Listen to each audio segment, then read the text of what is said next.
Pak Guru minta untuk persiapkan segala sesuatu tahu ya tugasnya ya. Kebersihan ini pastikan ruangan ini semua bersih, steril. Nah, terus yang sesi kerohanian, yang perangkat-perangkat yang berhubungan dengan ibadah itu tadi, ada mimbar, ada papan tulis, ada spidol, ada penghapus. Jangan lupa air minumnya juga ya. Bisa jelas semuanya ya. Jadi Pak Guru cuma mengulangi lagi ya. Terus yang lainnya seperti biasa yang sudah disampaikan. Terus ingat kegiatan sekolah minggu sore itu. Ini sudah hari apa hari ini? Oke, jadi segera direspon sudah ya untuk persiapan segala sesuatu. Nah, terkait dengan kelas 9,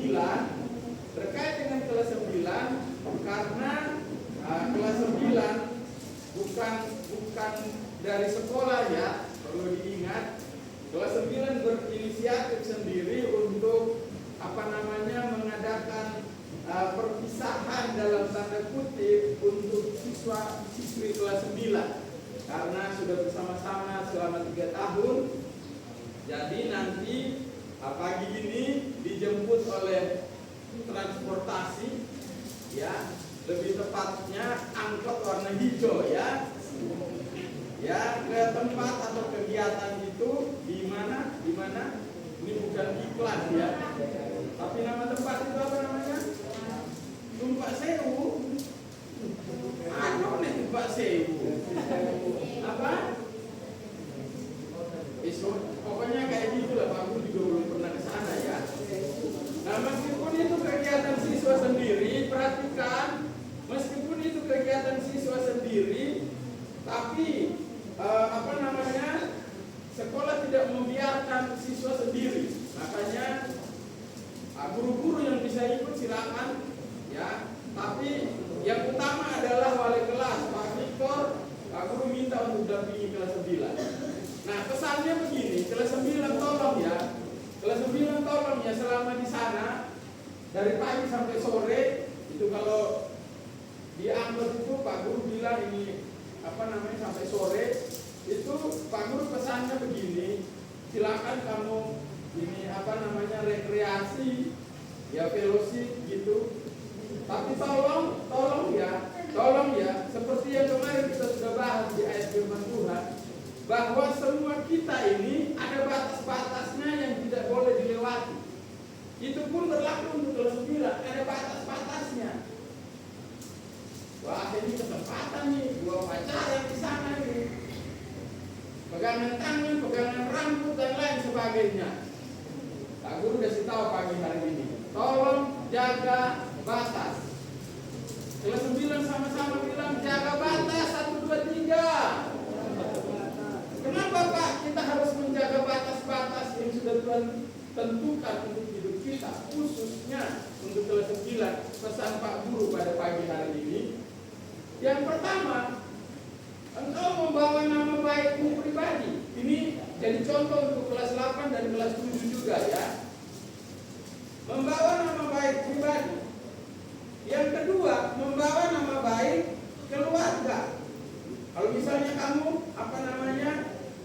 kelewat batas begitu kan, melakukan hal-hal yang kelewat batas itu, Pak Guru kasih contoh, pacarannya terlalu ini over. Misalnya begitu ya. Mesoan, tadi pagi kan Pak Guru dengar di atas tuh. Anjir lah, cak lah, apalah. Nah, apalagi kalau di tempat umum seperti itu. Makanya ini Pak Guru pesan ini. Jadi tolong jangan melewati batas ya, kelas 9. Bicara begitu. Jangan kamu anggap ini temanku, kita sudah sama-sama 3 tahun, jadi seenak ini saja. Nah, yang satu dipisui, malah guyu ini. Balas lagi dia. Jadi apa sudah? Jadi jaga nama baik pribadi, jaga nama baik keluarga, jaga nama baik sekolah. Sekolah menengah pertama teologi Kristen. Wow, anak-anak teologi Kristen kok mesoan ya? Misalnya, kan nggak lucu tuh. Nah, yang paling utama itu begini, kamu harus jaga nama baik Tuhan. Semua bilang jaga nama baik Tuhan. 1, 2, 3. Tuhan gak perlu ya dalam tanda kutip untuk kita ini menjaga nama baik Tuhan. Toh kalau kita gak menjaga nama baik Tuhan juga gak ada manfaatnya. Tuhan bukan butuh itu, bukan. Tapi sebagai orang yang percaya, sebagai anak yang bertakwa kepada Yesus Tuhan, kepada Tuhan yang Maha Esa, di dalam nama Tuhan Yesus Kristus, kan gak lucu ya kalau kamu melewati batas-batas yang seharusnya tidak dilakukan oleh seorang siswa yang normal ya. Pak Guru bilang yang normal ya. Kalau biasanya orang yang lewat batas tuh gak normal itu, agak geser sedikit itu pasti itu. Ini pendahuluannya agak panjang ini ya, tapi Pak Guru sudah mulai singgung-singgung dengan topik dari pembacaan firman Tuhan pada pagi hari ini. Ya, jadi bisa dimengerti ya semuanya ya. Bisa dimengerti semuanya ya. Gak ada suara. Jangan ngangguk ya bos. Bersuara, Pak Guru tanya. Pak Guru minta respon dulu bersuara. Sudah mengerti semuanya? Ada yang mau tanya terkait pengumuman informasi yang sudah Pak Guru sampaikan pada pagi hari ini? Sebelum kita baca Alkitab, Pak Guru kasih waktu. Kamu bicara supaya nanti pas kita baca Alkitab jangan ada yang bicara selain fokus mendengarkan firman Tuhan. Ada yang mau tanya? Sudah jelas semua ya? Oke, mari kita baca Alkitab. Pembacaan Alkitab kita hari ini sudah sampai di mana? Pembacaan Alkitab kita hari ini sudah sampai di 2 Tawarik 28. Ya, jadi dari awal semester ini sudah berlangsung bertahun-tahun ya. Mulai dari pandemi itu. Jadi pandemi itu ada sisi positifnya tapi ada sisi negatifnya. Ya seperti itu ya. Nah positifnya itu kita sudah mulai ini dimulai dari kita baca Alkitab online itu sampai sudah ini offline seperti ini. Dan Pak Guru kasih ini angkat topi. Pak Guru respect karena semua sudah bisa mengikuti dengan baik ya. Jadi sebelum kita belajar kita baca Alkitab dulu. Nah sampai hari ini, sampai di akhir semester ini, semua masih berjalan rutin seperti yang kita sudah buat sebelum-sebelumnya. Nah hari ini kita sampai ke pembacaan 2 Tawarik 28. Semua buka dengan cepat. 2 Tawarik 28 ayat 1 sampai selesai. Semua baca dengan suara kedengaran sampai engkau mendengar telingamu sendiri. Mendengar telingamu sendiri lagi. Sampai engkau mendengar suaramu sendiri. Ya, ulangi 2 Tawarik 28 ayat 1 sampai selesai. 1, 2, ya.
1, 2.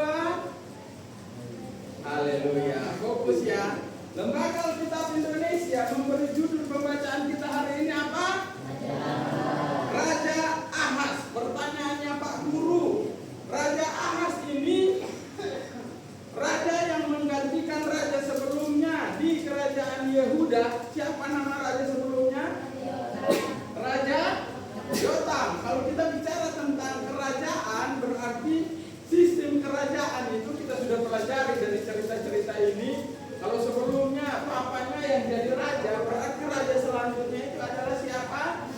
Anaknya. Hari ini Raja Ahaz menggantikan papanya Raja Yotam menjadi raja atas Yehuda. Nah, mari kita melihat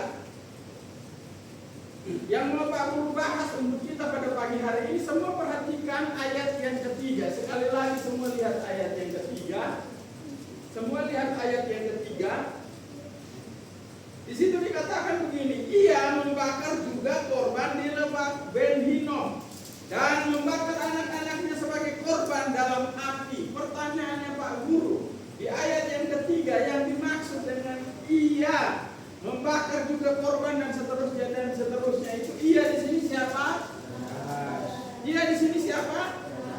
Kok bisa Ahaz?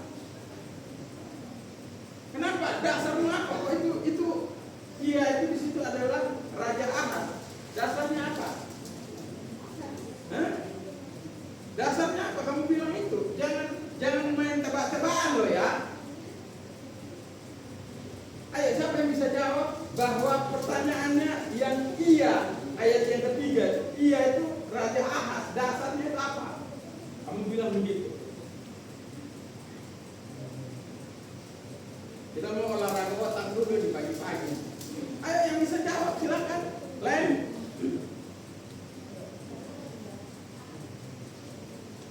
Gimana?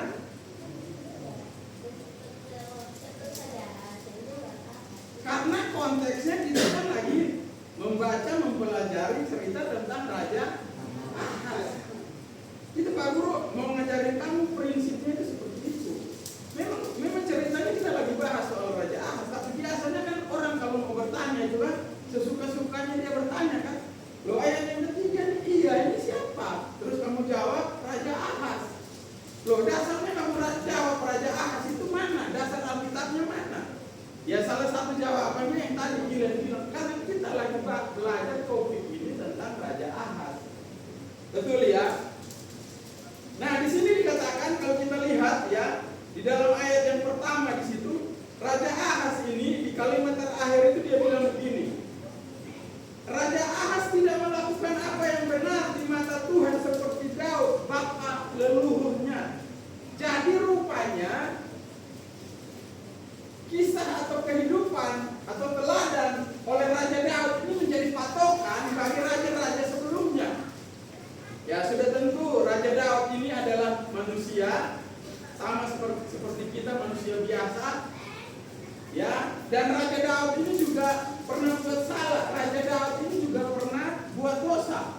Betul ya? Masih ingat kesalahan atau dosa-dosa yang dibuat oleh Raja Daud? Masih ingat? Coba sebut salah satu misalnya. Dosa apa yang pernah dibuat oleh Raja Daud? Masih ingat? Coba sebut salah satu misalnya. Mengambil istri orang. Siapa istri orangnya itu yang dimaksud? Istrinya siapa? Namanya siapa? Harus lengkap menjawabnya ya, supaya jangan ada fitnah di luar sana. Mengambil istri orang. Nah, istrinya siapa? Terus yang istri itu, yang perempuan itu siapa namanya? Harus jelas kalau kita belajar Alkitab ini. Ayo tanggung jawab, yang jawab tadi itu. Istrinya itu siapa namanya? Siapa? Betseba. Terus itu Betseba itu istrinya siapa? Istrinya? Hah? Siapa Ohara?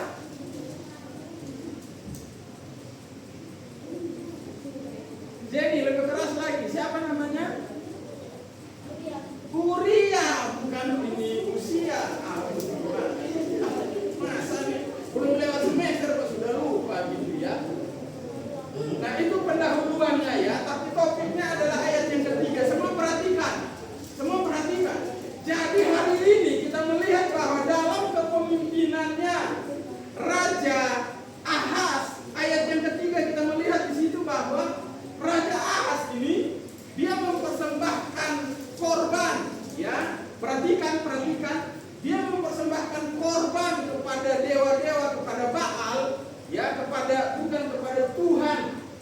esa. Kalau ini konteksnya orang Yahudi itu pokoknya Tuhan itu apa namanya Tuhan yang esa.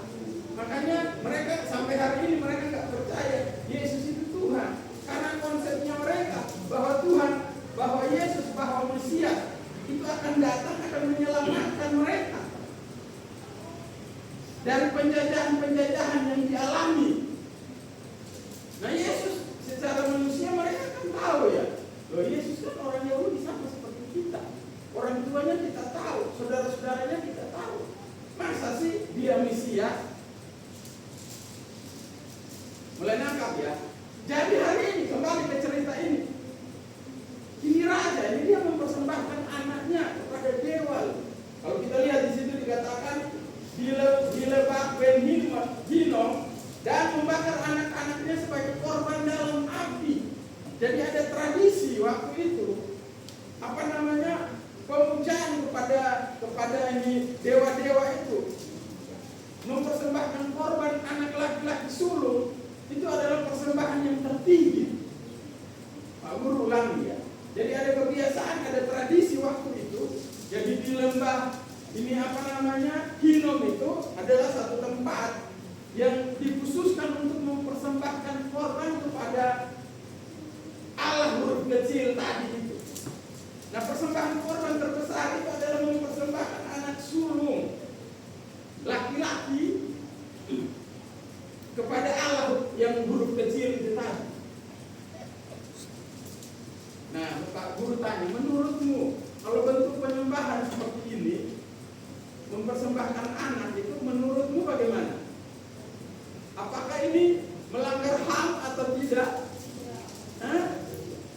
Menurutmu ini melanggar HAM atau tidak? Ini mempersembahkan kok harus orang, kok harus manusia, anak laki-laki, sulung lagi. Waduh, kalau kita bicara soal konteks Indonesia, di Indonesia ini ada daerah-daerah tertentu atau suku-suku tertentu.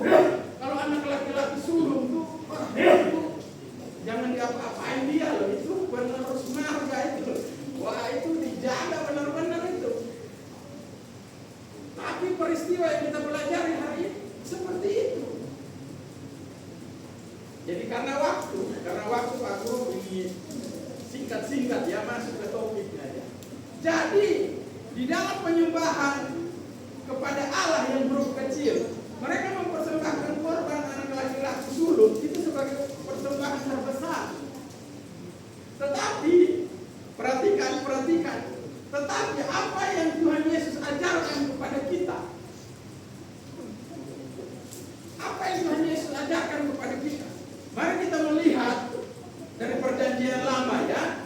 Mari kita melihat dari perjanjian lama tentang ini korban anak laki-laki sulung ini. Apa yang dikatakan dalam perjanjian lama? Coba semua buka dengan cepat.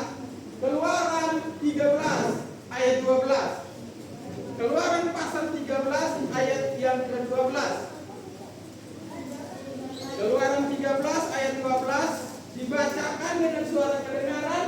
Keluaran 12 ayat 13, 1, 2, ya.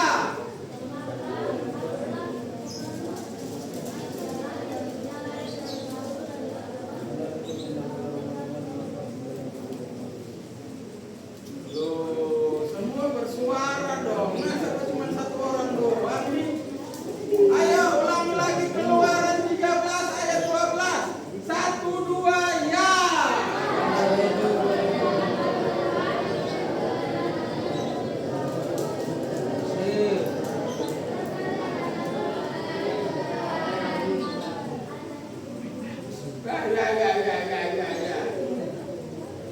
Jadi ayat ini mengatakan bahwa hari itu Tuhan berfirman kepada Musa. Perhatikan, hari itu Tuhan berfirman kepada Musa. Ayat yang ke-12 dibilang begini, Pak Guru baca sekali lagi, semua perhatikan di situ.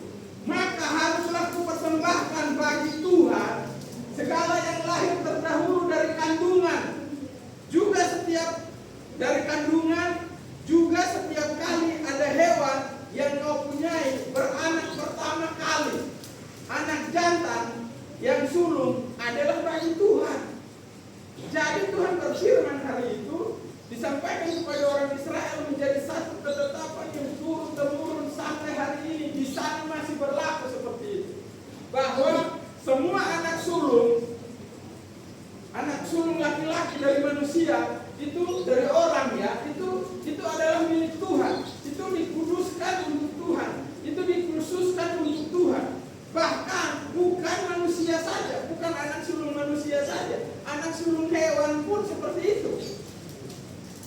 yang jantan.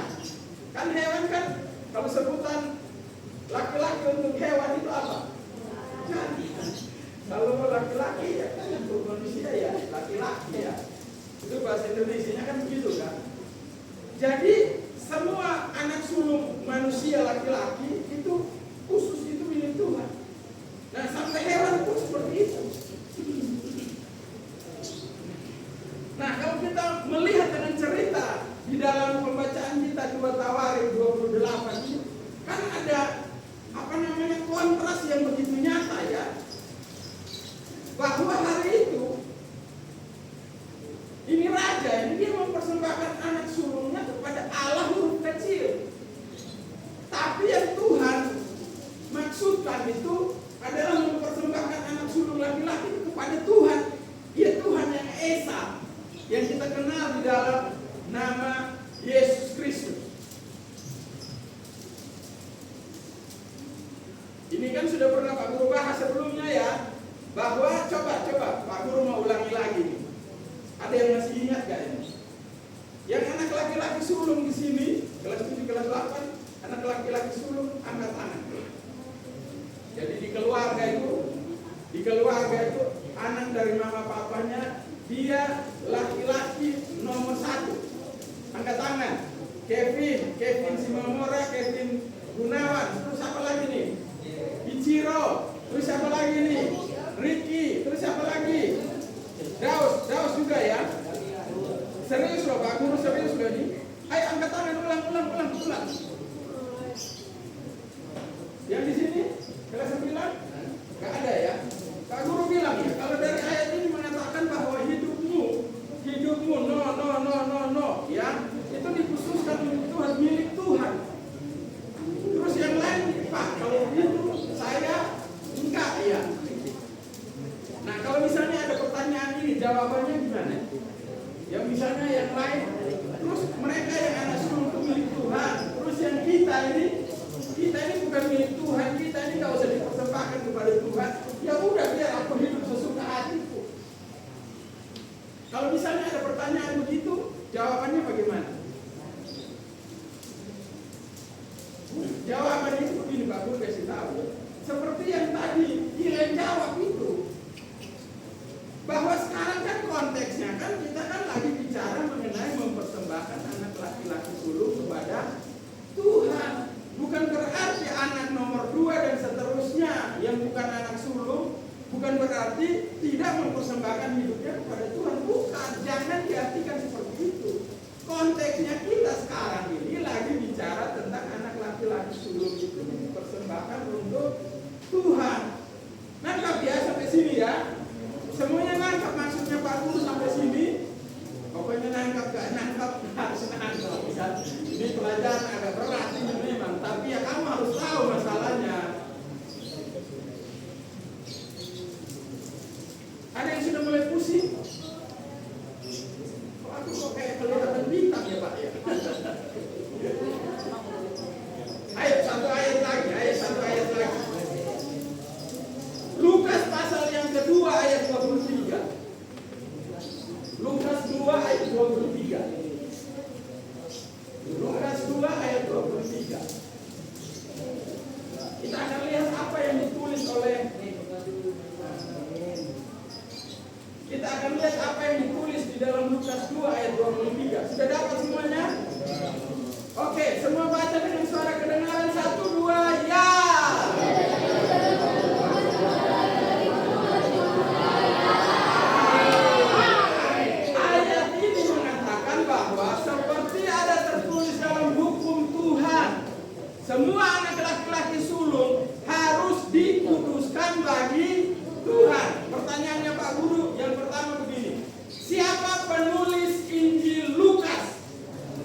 Di sini Dr. Lukas mengatakan, pokoknya PR ya, besok Pak Guru tunggu jawabannya ya. Apa profesi dari penulis kitab Lukas, yaitu Lukas itu sendiri. Haleluya. Pak Guru tunggu jawabannya besok ya. Apa? Loh, besoknya orang Jawa kan? Bukan banyak lagi tapi. Wah.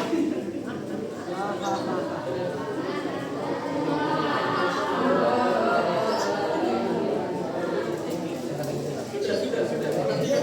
Kamu jangan respon begitu supaya kasih keliru Pak Guru ya. Kamu maksudnya supaya Pak Guru jadi keliru, jadinya gitu ya. No, nggak bisa. Oke, semua lihat Lukas 2 ayat 23. Lukas 2 ayat 23 ayatnya mengatakan seperti ini. Seperti ada tertulis dalam hukum Tuhan. Pertanyaannya Pak Guru, yang dimaksud tertulis dalam hukum Tuhan itu hukum yang mana? Ini kan Lukas ini kan perjanjian baru nih. Nah tadi yang kita baca itu kan di perjanjian lama nih. Nah Lukas 2 ayat 23 mengatakan seperti ada tertulis di dalam hukum Tuhan. Pertanyaannya Pak Guru, hukum Tuhan yang dimaksud itu yang mana? Len?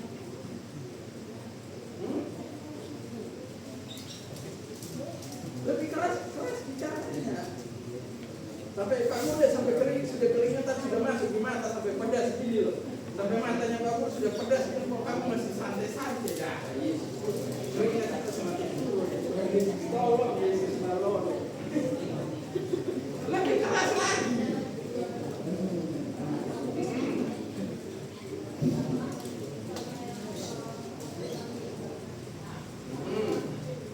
Jadi pertanyaannya begini, seperti ada tertulis dalam hukum Tuhan, yang dimaksud itu hukum Tuhan yang mana? Yaitu ayat sebelumnya yang sudah dicatat di PL, di perjanjian lama, yang salah satu ayatnya tadi kita singgung itu loh, bahwa semua anak laki-laki sulung dari manusia itu dipersembahkan kepada Tuhan. Bahkan anak pertama dari ini hewan yang jantan itu dipersembahkan kepada Tuhan. Itu loh maksudnya tertulis dalam hukum sebelumnya itu loh.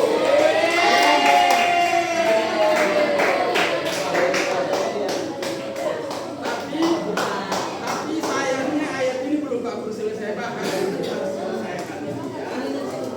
Abaikan itu B. Nah, perhatikan, Pak Guru masuk di topiknya ini. Hoi!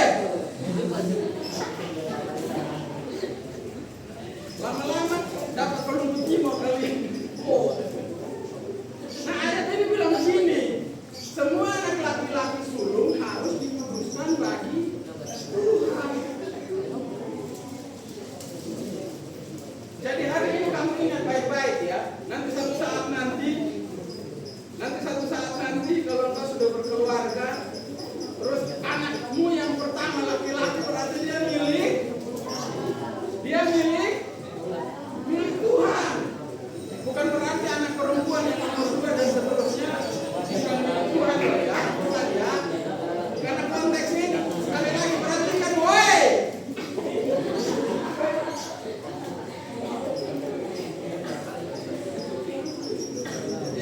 Yang serius ini kita masuk YouTube loh ini. Masuk YouTube model juga.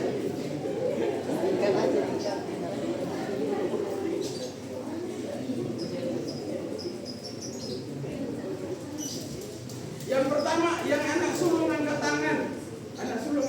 Ikutin kata-kata Pak Guru. Saya milik Tuhan. Ulangi, saya milik Tuhan. Lebih cepat lagi, saya milik Tuhan. Lebih cepat lagi. Ada. Semuanya. Tadi kan konteksnya anak laki-laki ya. Sekarang semuanya ya. Semuanya. Saya milik Tuhan.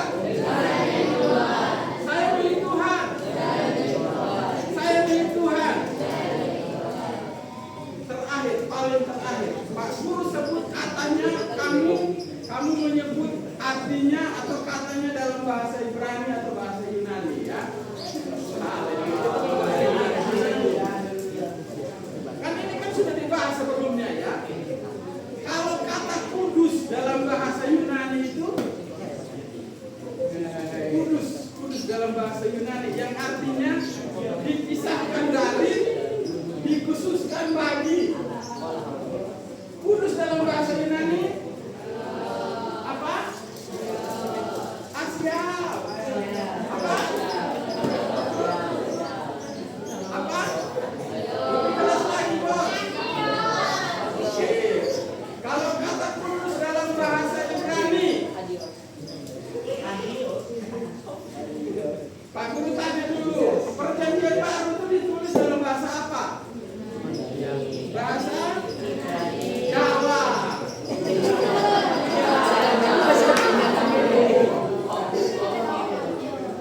Kalau perjanjian lama ditulis dalam bahasa apa?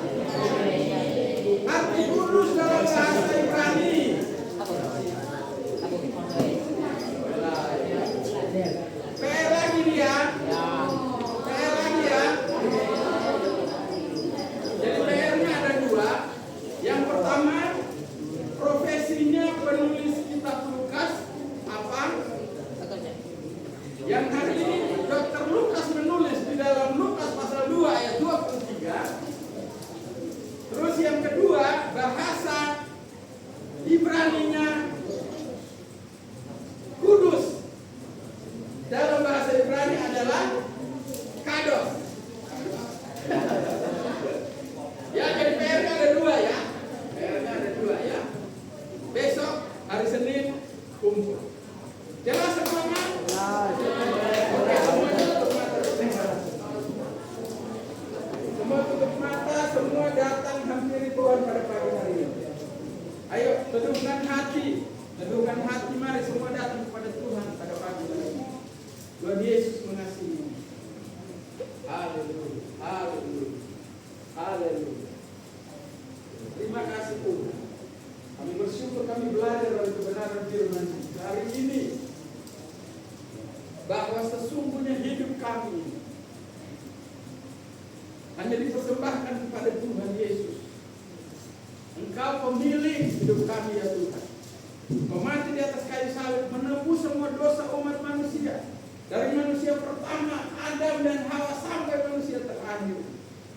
Dan hari ini kami buka hati. Kami percaya Yesus Kristus adalah Tuhan dan Juru Selamat satu-satunya di dalam hidup kami. Kami adalah milik Tuhan. Hidup kami dipersembahkan kepada Tuhan. Bukan dipersembahkan kepada Allah-Allah lain. Dalam nama Tuhan Yesus. Dalam nama Tuhan Yesus. Ini waktu yang tepat, ini kesempatan. Kalau misalnya ada di antara kita yang hidupnya, yang engkau mendengar cerita misalnya bahwa orang tuamu mengatakan kamu sudah dipersembahkan untuk Tuhan yang lain. Nah hari ini engkau minta ampun kepada Tuhan, engkau datang kepada Tuhan, bahwa sesungguhnya hidupmu itu adalah milik Tuhan. Tuhan Yesus berkata ketika disalib di atas kayu salib, Tuhan Yesus berkata, sudah selesai. Tuhan Yesus sudah selesai menanggung semua dosa umat manusia, termasuk kita pada pagi hari ini. Semua datang kepada Tuhan pada pagi hari ini. Tuhan Yesus mengasihi. Tuhan, ini aku milikmu Tuhan. Aku milikmu. Hidupku dipisahkan dari dunia ini. Hidupku dikhususkan bagi Tuhan. Dalam nama Tuhan Yesus. Engkau butuh Roh Kudus. Engkau tidak bisa berjalan sendiri. Kalau pakai kekuatan, pakai kemampuanmu, gaya tarik dunia ini begitu kuat. Ingin mencelakakan, ingin membinasakan engkau, ingin membawa engkau jauh dari Tuhan, ingin membawa engkau melihat kasih karunia Tuhan dalam hidup. Tapi hari ini kabar baik, kabar sukacitanya bahwa engkau adalah milik Tuhan Yesus Kristus. Terima kasih Bapak Ibu. Meteraikan firman mengingatkan. Roh Kudus tolong menjadi pelaku-pelaku firman. Dalam nama Tuhan Yesus. Kami berdoa menyerahkan agenda kegiatan sekolah sepanjang hari ini. Sepanjang minggu berjalan, sepanjang umur hidup kami. Dalam tangan Tuhan. Engkau yang berkehendak atas kami. Roh Kudus tolong. memberkati kedua orang tua, memberkati yayasan, memberkati Kementerian Agama, Kementerian Pendidikan Kota Surabaya, bangsa Indonesia. Tutup bungkus kami semua dengan kuasa darah Yesus. Kami melihat semua kemurahan-Mu terjadi dalam hidup kami, dalam nama Tuhan Yesus. Semua yang tidak berasal dari Tuhan kami tolak, patahkan, hancurkan di dalam nama Tuhan Yesus. Intimidasi si jahat, ketakutan berlebihan, sakit, penyakit, bencana alam, kecelakaan, roh jahat dan semua manifestasinya kami perintahkan Engkau enyah keluar dalam nama Tuhan Yesus. Terpuji nama-Mu Bapa. Kami berdoa, kami bersyukur. Semua buka tangan. Semua buka tangan. Kami terima berkat Tuhan pada pagi hari ini. Dalam nama Tuhan Yesus, sempurnakan doa pagi kami pada pagi hari ini. Dalam nama Tuhan Yesus, kami terima berkat Tuhan. Tuhan memberkati Engkau dan melindungi Engkau. Tuhan menyinari Engkau dengan wajah-Nya dan memberi Engkau kasih karunia. Tuhan menghadapkan wajah-Nya kepadamu dan memberi Engkau damai sejahtera. Terimalah berkat di dalam nama Bapa, Putra dan Roh Kudus. Dalam nama Tuhan Yesus Kristus. Sempurnakan ibadah kami pada pagi hari ini dengan doa yang Tuhan Yesus ajarkan kepada kami. Bapa kami di surga, dikuduskanlah nama-Mu, datanglah kerajaan-Mu, jadilah kehendak-Mu di bumi. Berikanlah kami pada hari ini makanan kami yang secukupnya, dan ampunilah kami akan segala kesalahan kami, seperti kami juga mengampuni orang yang bersalah kepada kami. Dan janganlah membawa kami ke dalam pencobaan, tetapi lepaskanlah kami daripada yang jahat, karena Engkau yang punya kerajaan, kuasa, dan kemuliaan sampai selama-lamanya. Amin. Ayo kelas berapa yang sedikit? Jadi Bapak Guru sekali lagi pesan untuk kelas 9 ya. Sepertinya dalam tanda kutip hari ini kita ibadah bersama. Sepertinya karena kamu kan sudah pengumuman kelulusan, ya kan? Terus sudah mendaftar di jenjang selanjutnya. Tapi Pak Guru pesan untuk kelas 9 ya, tolong jangan keluar dari grup kelas 9. Berhubungan dengan apa Pak? Berhubungan dengan ijazah dan lain-lainnya. Pengalaman yang tahun lalu, ketika anak itu dengan pengumuman, hari itu juga dia les dari grup. Terus jam 2 pagi dia tanya Pak Guru, Pak saya cap 3 jaringan kapan? Di mana? Dengan siapa? Berbuat apa?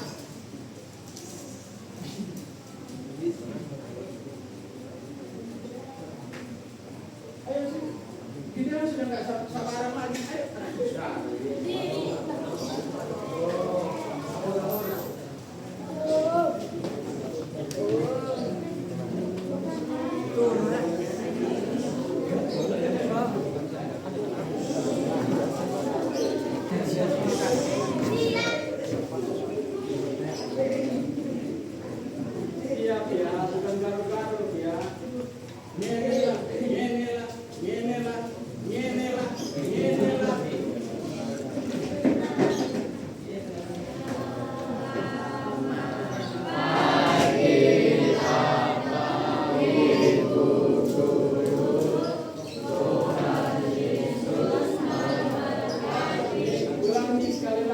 Sekali lagi. Soalnya Gideon sama Mika